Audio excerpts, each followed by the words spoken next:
हम लोन लेके पूरा ये दुकान किया था।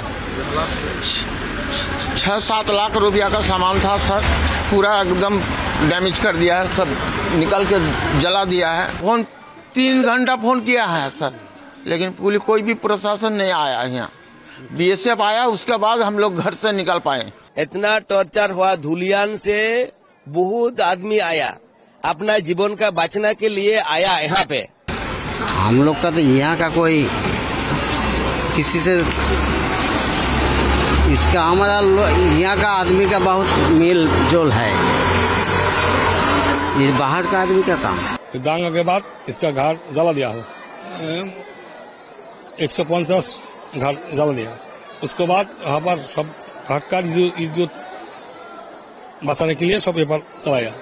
कैसे है? नदी है, नदी के ऊपर था, हम लोग गया, नौका से बोट था, बोट पर ले आया। हम लोग को सुरक्षा चाहिए और कुछ नहीं चाहिए। तो छोटा छोटा लड़का बच्चा है हम लोग का, कैसे घर में रखेला, चाकू छुरी लेके घर में घुस जाके मर रहा है। हम लोग क्या करेंगे, कहाँ जाएंगे हम लोग, बताइए। हम लोग ধর্ম মানে একতা, মানুষকে ভালোবাসার থেকে বড় ধর্ম আর কিছুই হতে পারে না।